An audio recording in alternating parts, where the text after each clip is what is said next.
প্রিয়তমা স্ত্রী বিদায় হয়ে গেল, কতগুলি কষ্ট। এই জন্য এই বছরকে সিরাতের ভাষায় বলা হয় আমুল হুজন, চিন্তার বছর, রাসূলের দুশ্চিন্তার বছর, কষ্টের বছর, টেনশনের বছর। এটা এই সময় রাহমাতুল লিল আলামিন যেখানে দাঁড়ায় সেখানেই দাঁড়ায় থাকে। যেই ঘরে খাদিজাতুল কুবরা আল্লাহর হাবিবের সাথে ঘুমতেন, সময় দিতেন, রহমতের নবী সেই ঘরে যাওয়া বন্ধ করে দিলেন। খাদিজার স্মৃতি বারবার রহমতুল আলামিনের হৃদয় ফোটে, স্মৃতি ফোটে, চোখের সামনে ভেসে ওঠে। আল্লাহর হাবিব যেখানে দাঁড়ায় সেখানে দাঁড়িয়ে থাকে। এলাকার মানুষের নির্যাতনের কথা মনে হয়, তাইফের মানুষের প্রস্তরাঘাতের কথা মনে হয়, আবু তালিব চাচা জানের কথা মনে হয়, স্ত্রী খাদিজাতুল কুবরার কথা মনে হয়। রহমতের নবী একা হয়ে গেলেন, নিঃস্ব হয়ে গেলেন। আল্লাহ তাআলা জিবরাইল আমিনকে পাঠিয়ে দিলেন, জিবরাইল যাও যাও যাও, আমার বন্ধুর কাছে গিয়ে আমার সালাম দাও, আর বলে দাও আপনি হতাশ হওয়ার কারণ নাই, আপনি পেরেশান হবেন না, আপনি একা নন, আপনি পৃথিবীর মর্তলোক থেকে আরশে আজিমে থেকে আমার সাথে আপনাকে সঙ্গ দিব, আমার সাথে আপনাকে প্রেমালাপ, ভালোবাসার মধুর আলাপন আরশে আজিমের মধ্যে জুড়ে দিব। এই হলো লাইলাতুল ইসরা ওয়াল মিরাজের কারণ। সুবহানাল্লাহ পড়েন। এটাই কারণ। জিবরাইল আমিন ডেকে বলে, ইয়া রাসূলুল্লাহ, আপনি ভেবেছেন আপনি একা হয়ে গেছেন না, আপনি ভেবেছেন তাদের অত্যাচারে আপনি শেষ হয়ে গেছেন না, আপনি ভেবেছেন তাইফের মানুষ তারা বলেছে, মুরব্বীরা বলেছেন আপনি নাকি পাগল, আপনি পাগল না। সবগুলি কোরআনে আসছে এগুলো। লোকেরা বলে আপনি নাকি পাগল, আপনি পাগল না। লোকেরা বলেন আপনি নাকি শয়তানের আশ্রয়ে প্রশ্রয়ে কোরআন লেখেন, আপনি তাও না। ওয়ামা সাহিবুকুম বিমাজনুন। আল্লাহ তাআলা ডেকে বলেন, ও মক্কার মানুষেরা, দুনিয়ার মানুষেরা, তোমরা যাকে পাগল বলো উনি পাগল নন, বরং উনি হলেন তোমাদের সঙ্গী, তোমাদের সাথী, তোমাদের বন্ধু। উনি পাগল নন, উনি পাগল নন, উনি তোমাদের সঙ্গী। কে বলেন? জোরে বলি, কে বলেন?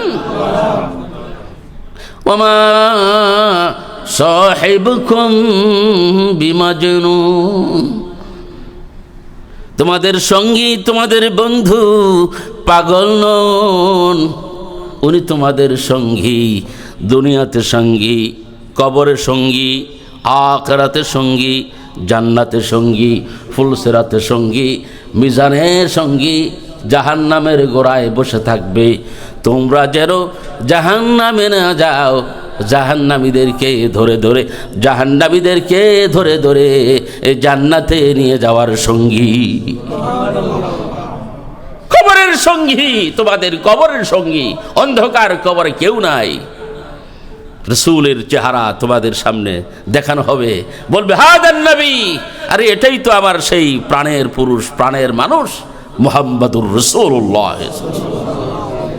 কবর থেকে সংঘর্ষ দেওয়া শুরু হয়ে গেল। হাশরের ময়দানের সঙ্গী দুনিয়ার সমস্ত।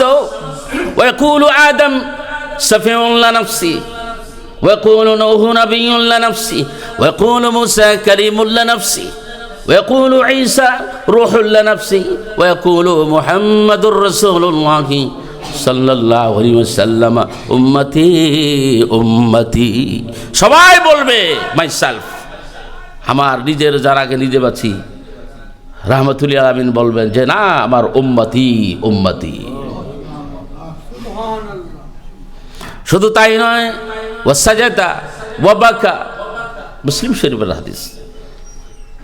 হযরত আলী রাদিয়াল্লাহু আনহু ডেকে বলেন, প্রায় সময় দেখতাম রহমতের নবী মসজিদে নববীর মাঝখানে সেজদায় পড়ে আছেন। আমি আলী ডিস্টার্ব করলাম না, রহমতুল আলামিনের জবানের কাছে, অধরের কাছে আমি গেলাম। আমার কান লাগায়া শুনি রহমতের নবী কাঁদছে আর বলছে উম্মতি উম্মতি। মুসলিম শরীফের হাদিস এটা। আল্লাহ তাআলা ডেকে বলেন উনি পাগল নন, উনি তোমাদের সঙ্গী, কবরের সঙ্গী, হাসরের সঙ্গী, পুলসিরাতের সঙ্গী। আল্লাহর হাবিব বলেন যারা আমার সুন্নাহকে ভালোবাসে তারা আমার সাথে জান্নাতে যাবে। মান আহাব্বা সুন্নতি ফাকাত আহাব্বানি, যে আমার ট্রেডিশনকে, আমার কালচার, আমার কাস্টমকে ভালোবাসলো সে আসলেই আমাকে ভালোবাসলো। ওয়া মান আহাব্বানি কানা মাই ফিল জান্নাহ, মানে আমার সুন্নাতকে যারা ভালোবাসলো তারা আমি নবীর সাথে জান্নাতে যাবেন। আলহামদুলিল্লাহ পড়ি। আমরা তো সবাই রাসূলুল্লাহর সুন্নাহকে মহব্বত করি, তাই না? আলহামদুলিল্লাহ পড়ি।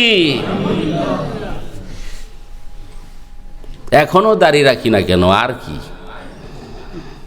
এখন দাড়িওয়ালা পুরুষের কাছে মহিলারা বেশি শাদী বইতে চায়। এরা মনে করে দাড়িওয়ালা লোকটা ভালো। কেমন দাঁড়িয়ে পুরুষের পৌরসত্ব নষ্ট হয় নাকি?